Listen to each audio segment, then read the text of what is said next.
My wife sobbed. I want to have another baby. With my ex. You'll just pay for everything, right? I stared at her in disbelief and said, run that by me again? She doubled down. I calmly called my attorney right there. Her face when she realized I was recording the whole conversation.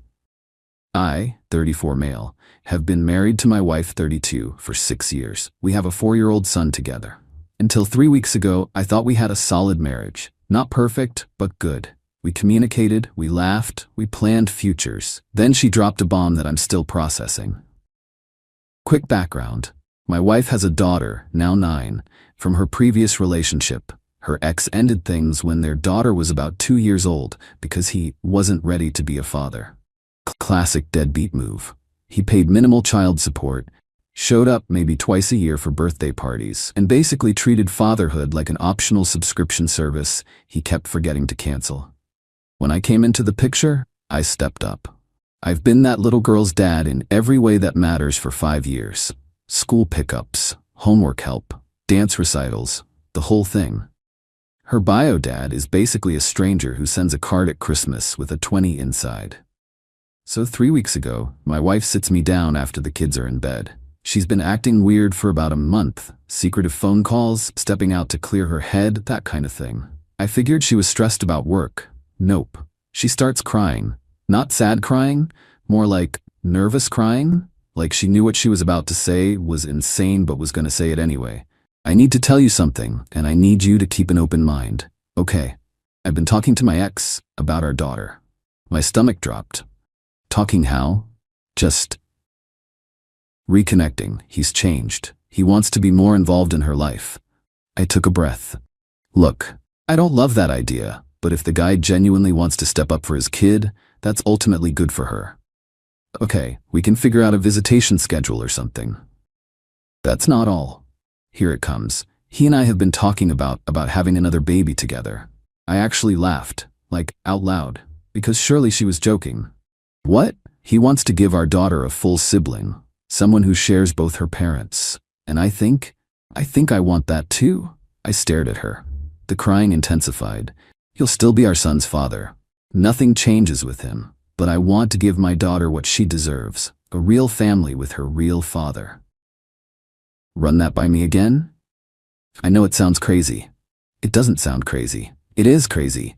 You want to have a baby with your ex while we're married. It wouldn't be cheating. You'd know about it. Oh well, that changes everything, as long as I know my wife is getting pregnant by another man. You're not listening. This isn't about us. It's about my daughter. Your daughter has a family. She has a brother, a stepfather who's been raising her, and a mother. That is a real family. She got defensive then. You wouldn't understand. You're not her real dad. That one hit different. 5 years. 5 years of being there, and I'm still not real to her. Okay, let's say I agree to this insane proposal. What exactly are you expecting from me? Well, he doesn't make much money, like at all, and I'd need to take time off work for the pregnancy, so you'd just help financially. Like you do now, the baby would live here. You'd be like an uncle figure. An uncle figure to my wife's baby with another man. You're making it sound weird. It is weird. It's the definition of weird. Lots of families have unconventional structures these days. This isn't unconventional. This is you asking me to be a cuckold with a checkbook. Don't use that word. That's gross. So is this entire conversation. Now here's where I did something that saved my life. About 2 months ago, I started using a voice memo app on my phone whenever we had serious conversations. Not because I suspected anything, just because I have a terrible memory and I wanted to remember important things we discussed. Doctor recommendations, financial decisions, that kind of stuff. That app was running. I don't understand why you're being so selfish about this, she said. I've given you 6 years. I gave you a son. The least you can do is support my decision. Your decision, not our decision, yours. Some things aren't up for discussion. This is what I need. I stood up. I need to make a phone call.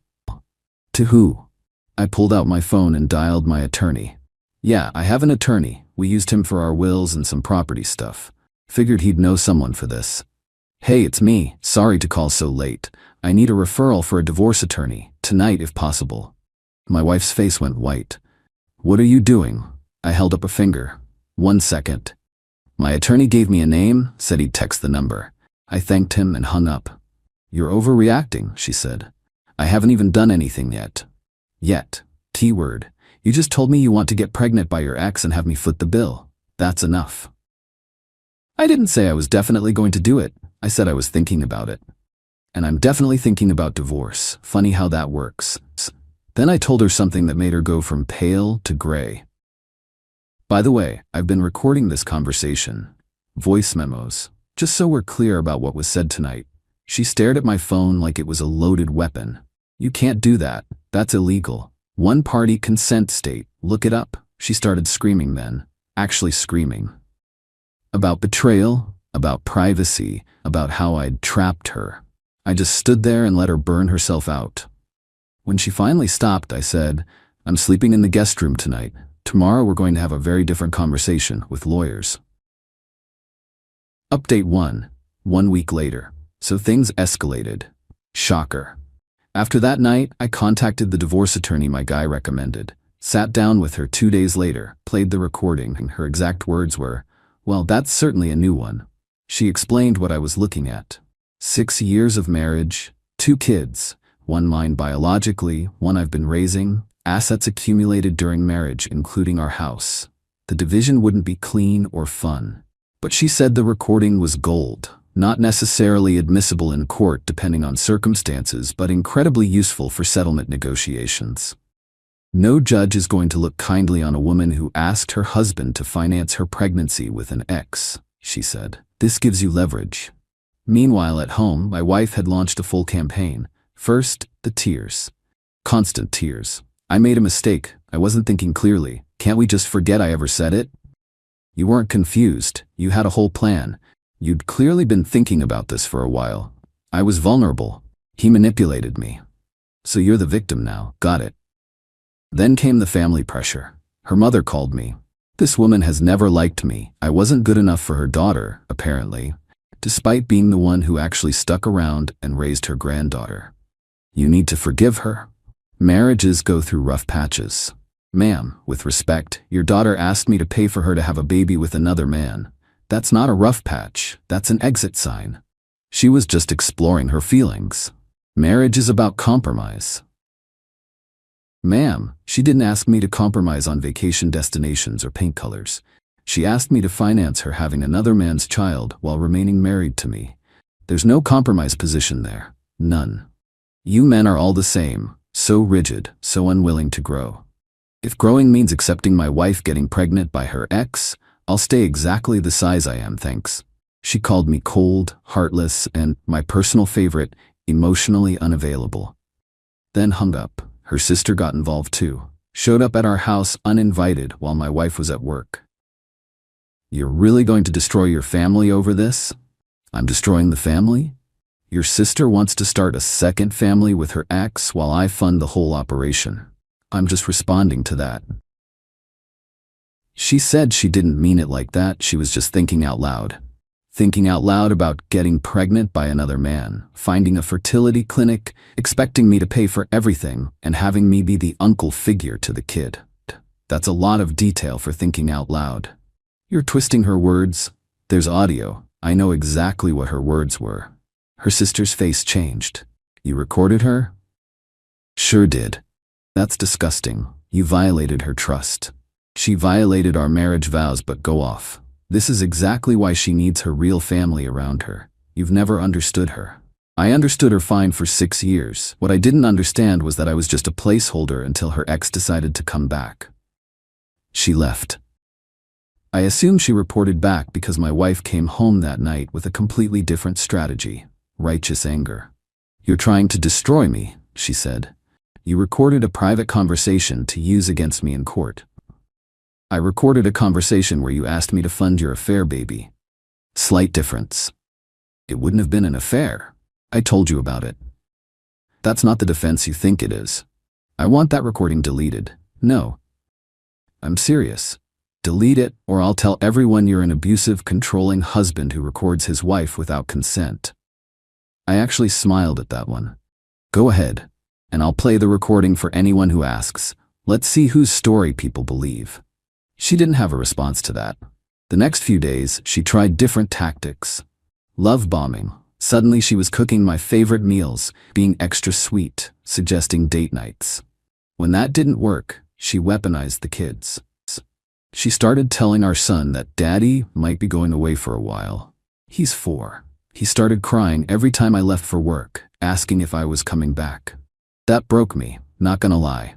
I had to sit him down and explain that Daddy wasn't going anywhere, that both Mommy and Daddy loved him, but that we were figuring some things out. The older one, my stepdaughter, was quieter about it. But I noticed her watching me differently, nervously, like she was waiting for me to disappear too. I pulled her aside one night. Hey, whatever happens with me and your mom, I'm still gonna be here for you, okay? You're my kid too. She hugged me hard. Didn't say anything, didn't need to. That was the moment I knew I was doing the right thing. Whatever my wife had become, those kids deserved stability. And I couldn't provide that while married to someone who saw me as a wallet with legs. Update 2. 3 weeks later. Alright, things got messy, really messy. I filed for divorce. My wife was served at her workplace, which she was furious about. I didn't specifically request that. Process servers go where they go, but she was convinced I'd done it to humiliate her. Everyone saw. My coworkers are talking about me. Maybe they're talking about why you're getting divorced. That's the more interesting story. You're such a piece of work. Her response to getting served was to get her own attorney. Her mother's paying for it, apparently, and go on the offensive. First move. She filed for temporary spousal support and child support, claiming I had abandoned the family by sleeping in the guest room. Her attorney argued that my emotional withdrawal constituted a form of abandonment. My attorney shut that down fast, showed the recording to her attorney in a private meeting. I wasn't in the room, but apparently his face went through several stages of grief. He came back with a much more reasonable counterproposal. But my wife wasn't done. She started playing dirty. She told her daughter's school that I was no longer an authorized pickup for the kid. Just removed me from the list. When I showed up one day to grab her early for a dentist appointment I'd scheduled, the office looked at me like I was some kind of predator. I'm sorry, sir, but you're not on the authorized list. I've been picking her up for 5 years. Her mother removed you yesterday. You'll need to contact her directly. I called my wife. What the hell? She's my daughter. You have no legal rights to her. That one stung because it was technically true. I'd never formally adopted her. We'd talked about it years ago, but her ex never signed away his rights, so it was complicated. At the time, it didn't seem urgent. Now I was paying for that. You're using your daughter as a weapon. I'm protecting my daughter from a hostile situation. I've been nothing but good to that girl. And now you're divorcing her mother. Actions have consequences. The irony was so thick I could have choked on it.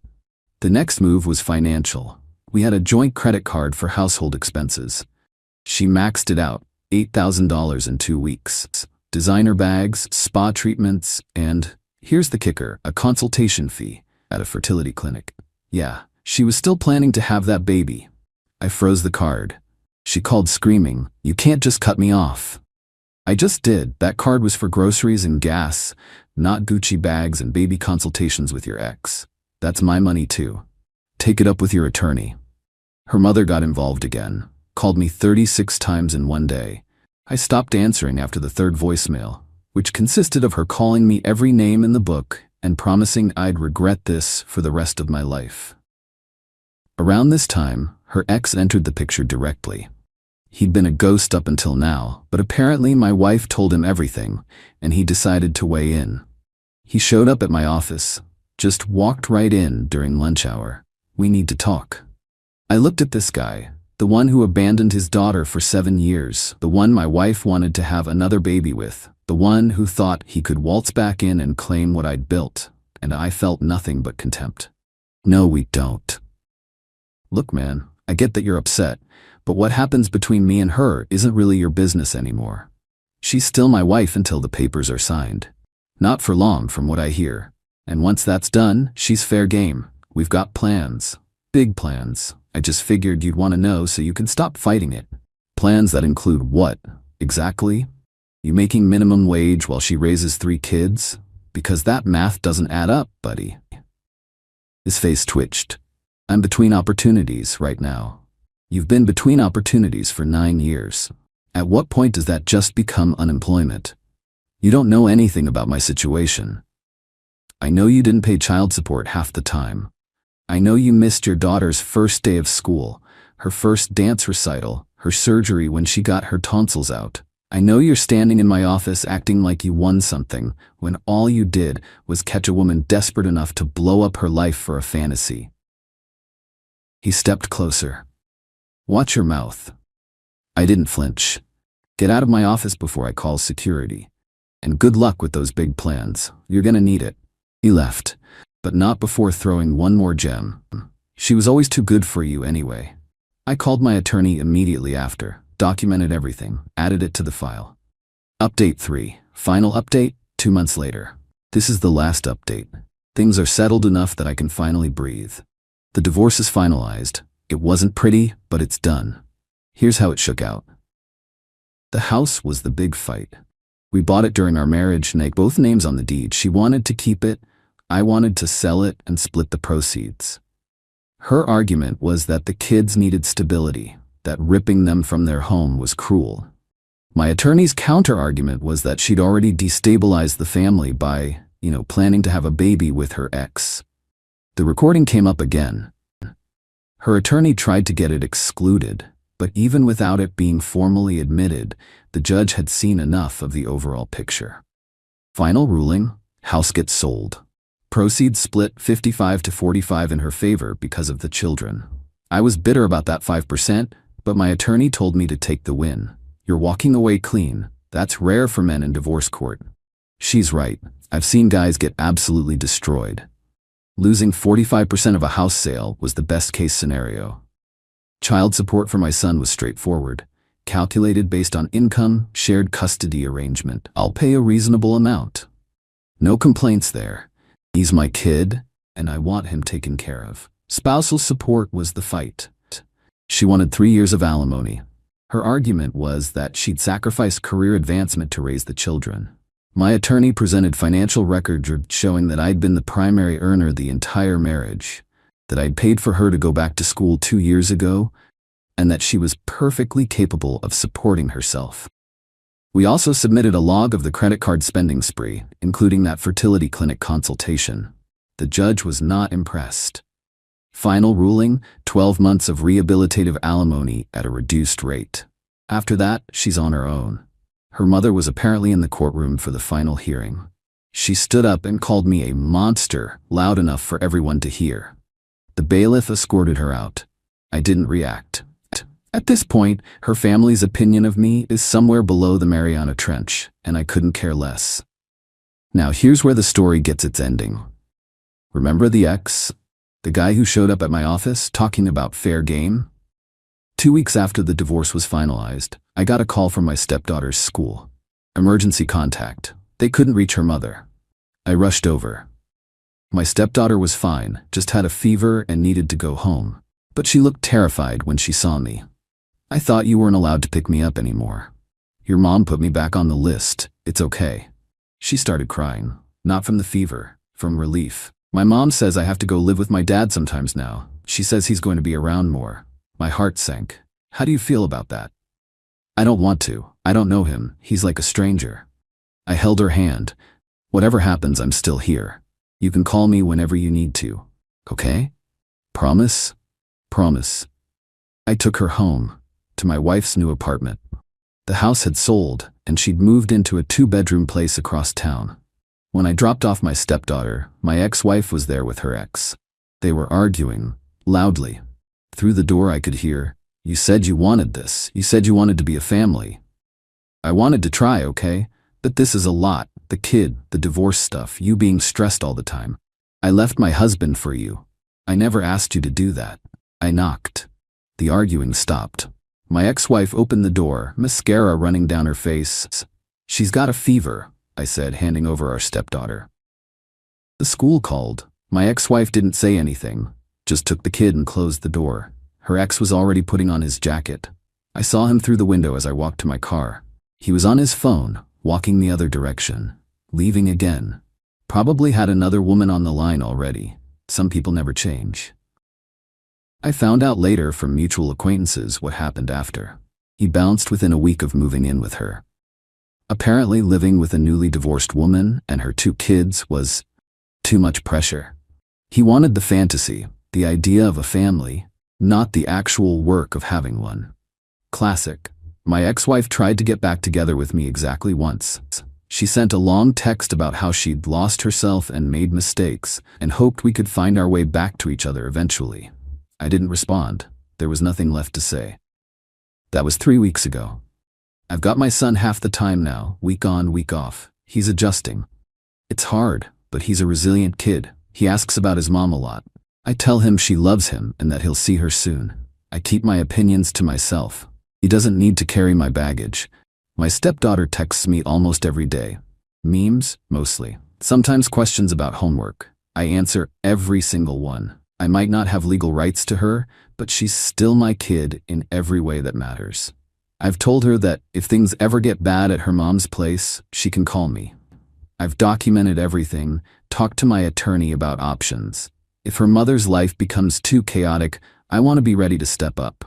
As for my ex-wife, she's learning what consequences means. Her dream of a perfect family with her ex is crumbling because, surprise, a man who abandons one kid isn't going to stick around for another. She's got 12 months of alimony and then she's on her own. Her mother can only bail her out so many times. Do I feel sorry for her? Some days. She threw away a stable life for a fantasy. That's sad, but she made her choice. She looked at everything I provided, the stability, the partnership, the love, and decided it wasn't enough. She wanted something I couldn't give her, and she was willing to burn everything down to get it. That's not on me. That's on her. The recording? I've still got it. Backed up in 3 places. My attorney says to keep it forever. You never know when someone might try to rewrite history. For everyone asking about advice, trust your instincts. When something feels wrong, it probably is. Document everything. And know your worth. I spent 6 years building a family, and the moment I was asked to fund my own replacement, I knew exactly what I was worth to her. Nothing. I deserve better than nothing. So do you. Thanks for following along. Take care of yourselves.